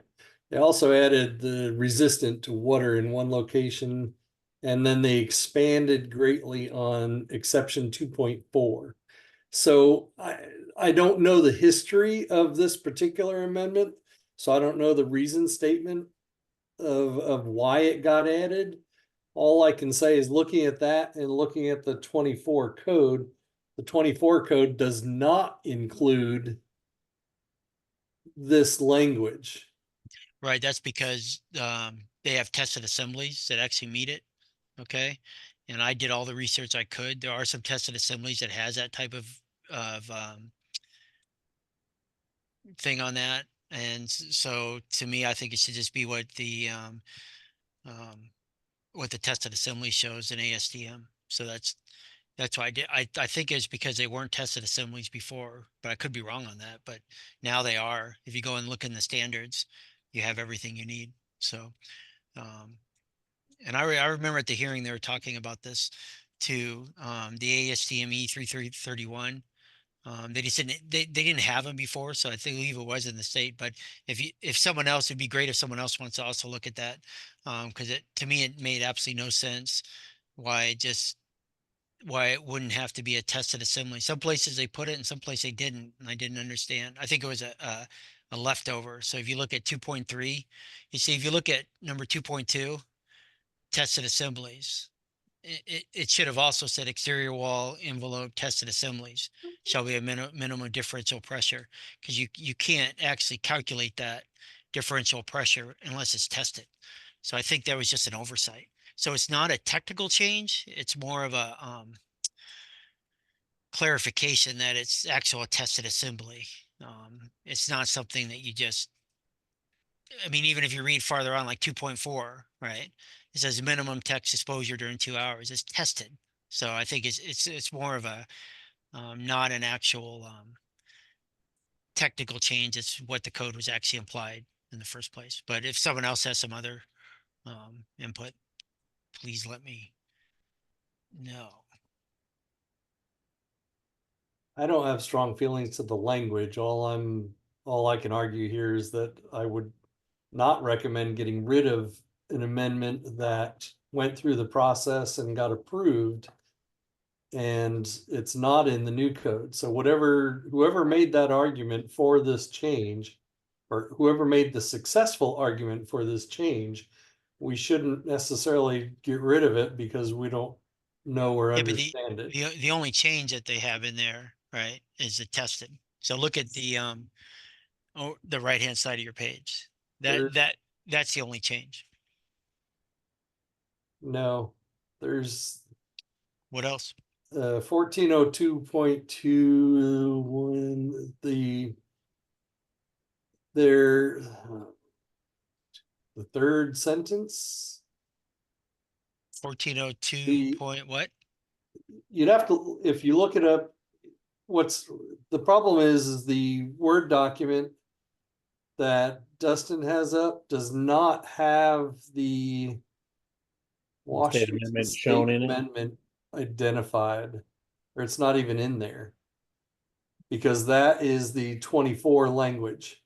You need to pull up the 21 code that shows the red amendment. Because right now, the amendment that we currently have in 1402 is not shown on Dustin's screen. And the amendment is not captured in the 24 code. Therefore, we shouldn't eliminate it because, simply because we may not understand why it's there in the first place. It's not in the 24 code, so so we should be maintaining this was kind of my argument back with chapter 7. We lost amendments that we needed.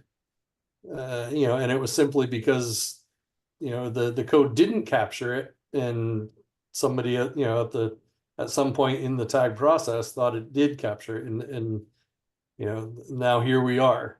So I'm very hesitant to eliminate amendments unless we truly know that it has been captured or addressed in some manner, simply out of respect to whoever got that amendment in there in the first place.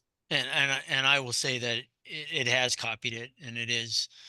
I don't think it's necessary based on my experience. So, if that's in there, where on the right side of Dustin's screen, where does that red language show up? Because it says exterior wall tested assemblies. The problem was when it says exterior wall envelope assemblies. Okay. Now they're actually requiring a tested assemblies. So if you read this, exterior wall design shall be considered resistant winds where the results of testing indicates the water did not penetrate it. That tested part in there, that's part of it. And that is part of it. I mean, what you're saying, Mike, is like, well, it tells you what you're testing it to, but if you actually go to the tested assemblies by ASTM, I think it is, or it actually tests for that. So yeah, and I do, yeah, I see that now. Yeah, so what I'm saying is they actually got it. Marcelo actually was the one. I don't know if you guys know who Marcelo is. Very big on all the E119 ASTM, all that stuff. He got all that stuff in there. So I you get the same results. I mean, that's all I'm saying. So Can I, wait, can I raise the question? You were talking about 2.4, but Michael had talked about the third sentence, so the red sentence on the left, an airspace cavity is not required under the exterior cladding. I don't see that language in the document on the right. Anyway. The thing is because everything has to be tested anyway. Okay. And because as you read down through all the testing, that was having to deal with item 2.4 is what I was thinking, the water resistance. But the airspace cavity is not required under, well, I mean, the wood guys were there at the thing. Every tested assemblies are ones that I've seen. I mean, I guess if you want to keep it in, you can. It's not going to do anything wrong on there. But to me, any tested assembly that has been tested to meet the weather protection, it's actually been tested to be able to resist it. And so it should be, there's no rationale behind that airspace cavity not required in the exterior cladding. If it's not tested into that situation, it's just not weather protected then. So I think that's come back. I think that was from back in the UBC days. Now they actually test these things for weather protection, and I'm just giving you my opinion. So, I mean, other people obviously could say different. And it was also with the engineer wood and all that stuff there. It's all listed. These are all listed now for weather protection.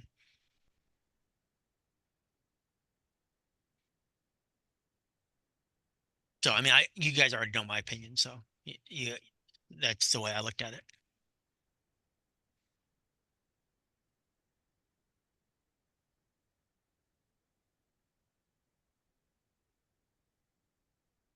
Yeah, I just personally, I have the same question. I understand if everything that is covered, in your opinion, everything that's in the WAC has been updated. If that is the case, then I would say, yeah, let's get rid of it. But I do want to certainly make sure that we all agree everything has been included, right, if not word for word, at least the effect has been included in the update. And the problem is, if you look at the exterior wall design shall be considered as with window and where the results of testing indicate the water did not penetrate the control joints and exterior wall envelope, joints of pernals or intersects terminals with dissimilar members. What happens is there is no case that a test has been done, except for the ones that are already by ASTM. This was argued at the national level when they talked about that. You have to have that, the E1119 and all the other ones. So I don't know anyone's ever using that 2.4. I don't know how you can, if you don't have it tested, you have to have it tested anyway. That's what it says right there. So how do you not know it did not penetrate the control joint without it tested? So.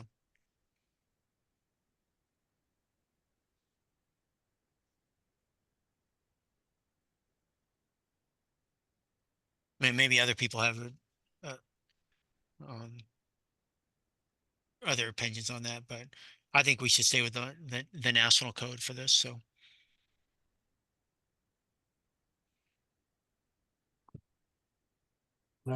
I can't say I would disagree. I just think that my preference would be that we look at the reason statement and look at the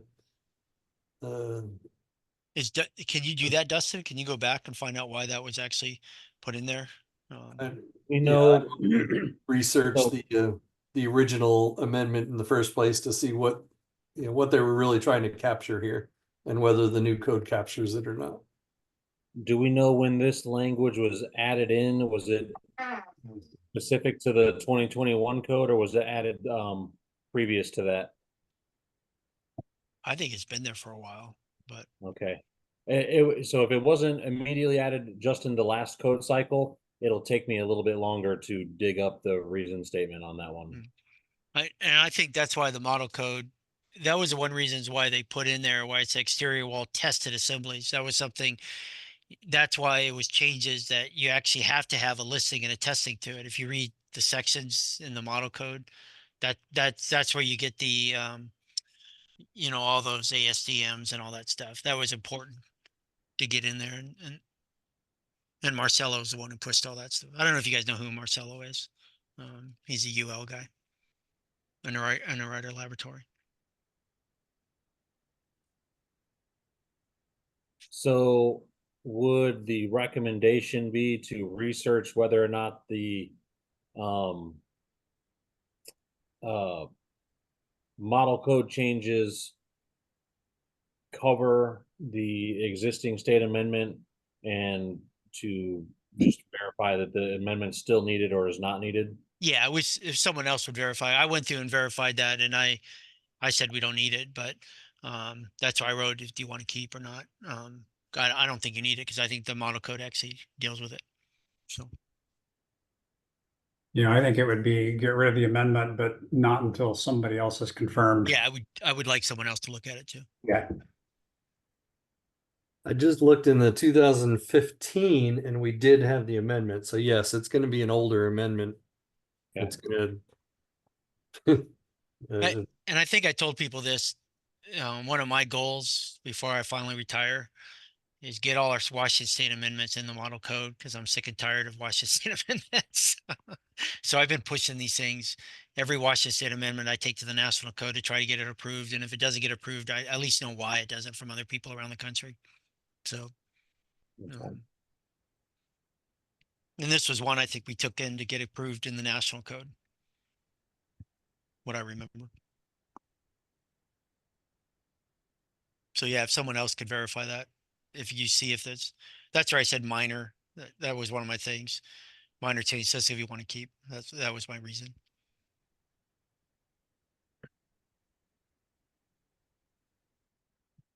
I was hoping the architects would all speak up on this one. This is more of an architectural detail. Okay. So we'll what I'll try to do for everybody is I'll try to dig up that reason statement on the creation of the amendment, and maybe bring that back for chapter 14 just as a touch base on this one. So are we ready to move on to 1402.3? See here.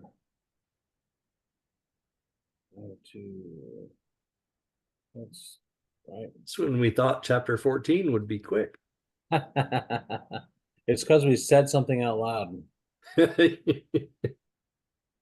So it looks like reserve, there's no there's no existing state amendment for 1403 or Yeah, I it's like just, you can ignore why reserved, because I understand later on, you told me why it was reserved, in case it Yeah. ever gets put back in there. So that was it.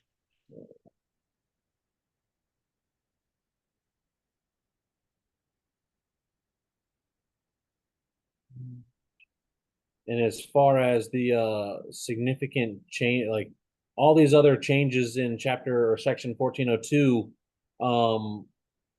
is the recommendation from you to keep the model code language for the Yes, remainder? yes, Okay. absolutely. In my opinion, it should be.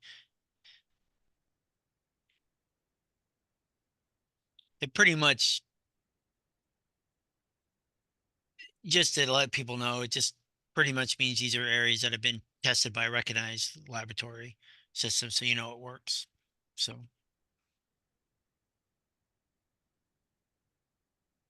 All right. And then 1403, same thing. Keep the model code changes for section 1403. and I'm trying to keep up with you, so if you don't, yeah, that was And then as far as 1405, where did my Dustin, could you page up on the right? I did not get chapter 14.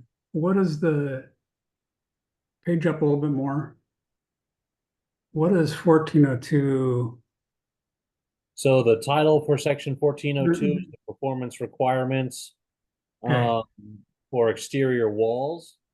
Yeah, And what's down in 2.5? to vertical and lateral flame propagation.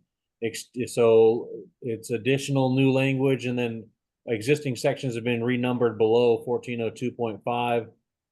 Exterior walls on buildings of type 1, 2, and 3 and 4 construction that contain combustible exterior wall covering, combustible insulation, or a combustible water resistant barrier shall comply with sections 1402.51 through 1402.5.5 as applicable where compliance with NFPA 285 and associated acceptance criteria is required in sections 1402.5.1 through 1402.5.5. The exterior Okay. wall assembly shall be yeah, tested. that's the model code. That's all the model code. Right. Yeah. But All right. as far as it being a significant change, is there any cost associated with this, or is just clarifying language? Well, I mean, you got the cross-limited timbers things. I think it's something isn't that something in the metal composite material? Well, when you say cost, yeah, there is a cost with that, but that's what NFPA 285 actually requires. So it's an accepted criteria for the type of construction. So I guess I didn't put costs in there. I'm sorry about that. I think the model code talks about the fire resistive for the flame propagation. That was heard at the national level. So what do other people think? I mean, it's just showing it's been tested into that it meets those sections. So Yeah, I just wanted I did not get to review chapter 14, and then as Dustin was paging through it, something caught my eye, the type 1, 2, 3, and 4. So I just wanted to read and make sure I knew what it was. But so my questions have been answered. And the whole question of whether it is a significant change or cost, is there a significant change and is there a cost? I mean, those are difficult to answer. So yeah, that's the one thing on that one on the cost. I have a hard time figuring that. I yeah. guess I would have to pull up the old code hearings where I was at. I'm sure Yeah. there's some kind of cost, but And to be honest, at one point there was a conversation about if the model code changes and there are added costs, is that something we as a council need to flag or not? And I'm not sure that that's clear.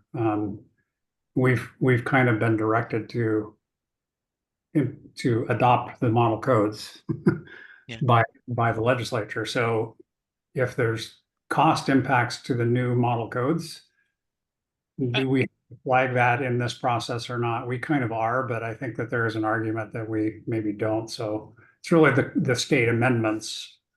Are there costs impacted from the state amendments, I think is the big issue, so. And Okay. just FYI, this is kind of the industry is kind of, the codes are kind of catching up to the industry on these ones, Yeah. chapter 14. Yeah. So that's why I'm saying there's obviously a cost, but I think you're going to get it anyway. So, Yeah. I mean, it's not gonna. Okay. So for section 1403, it's no state amendments within this section, and any of the model code changes, are you deeming them non-significant changes or clarifying language, or what would you characterize 1403 as? In 1403, I don't, it's just new material to be added, was added to it that you can use. That was Okay, it. so just kind of So it's clarifying new actually section. the cost, though, as you said again, I just think if you use the new material, maybe it costs more or costs less. I don't know. Okay. So I further actually have into- not seen this foam plastic insulation sheathing water one. I have not. I don't know if anyone else on this call is.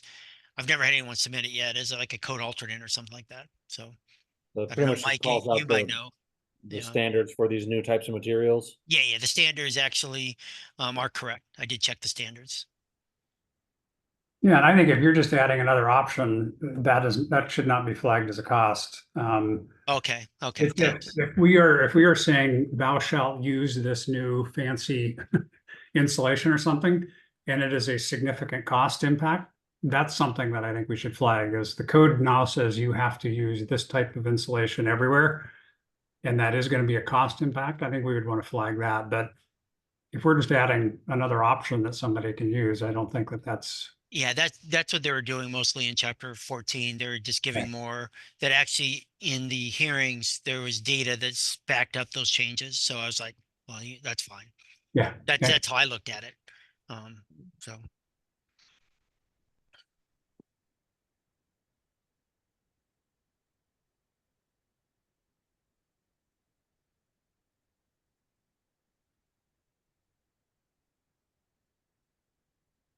Okay.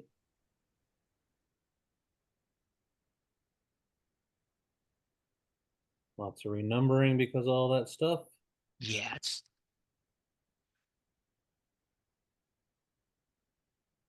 this was just to let people know these are the actually out of your wind exposure that the industry is already using this, so it's already not an issue.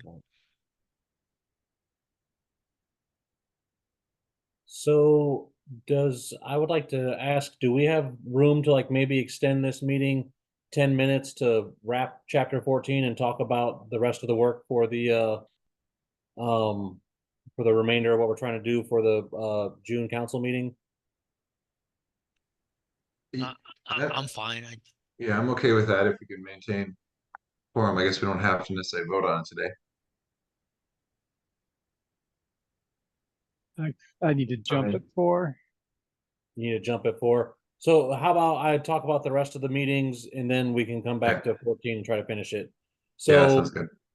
we have 2 more meetings after this one scheduled before the committee meetings where we would want to review the master document. So essentially on the 13th we have scheduled, we would like to have the master document prepared and ready for us to discuss the entire book, IBC and IEBC reports to present to the committee. With the work we got done today, we're making headway, but we're not necessarily, as I see it, going to meet the mark if we continue at this pace or don't add some additional time and stuff to our meetings or an additional meeting. So I want to propose that we maybe discuss having an additional meeting and also adding time to our future meetings and see how everybody feels about that. So here's the schedule as it sits right now. So the one highlighted in yellow is today. And so we have these 2 meetings here scheduled, and then we're trying to take our report to the committees on the 14th. So Justin, that's okay. I'm afraid next week, I'm out in DC, so I won't be able to join if we Thursday or if we schedule additionally. Okay. Roger, would you But be available during those meetings by Um, chance? I am gonna be in the car on Thursday driving over to Moscow Pullman in the afternoon. Okay. And I'm afraid I might, I mean, I can listen in, but I may or may not have coverage.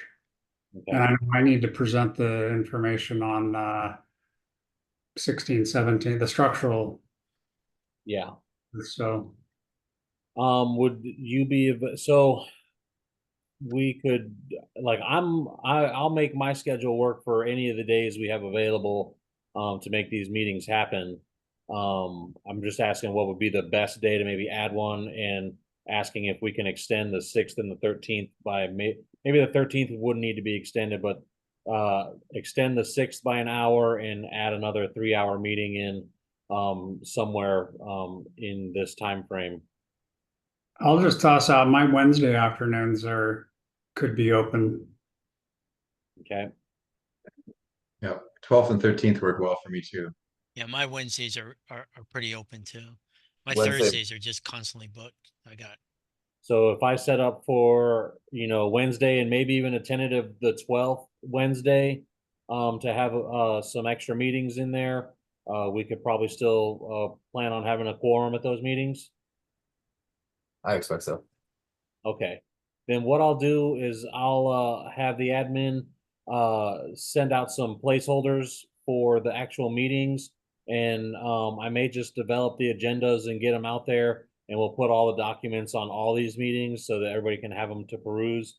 And then as far as just touching base on chapters not coming back, I've got my name on a couple chapters. I'll get those to you guys by the next meeting. And then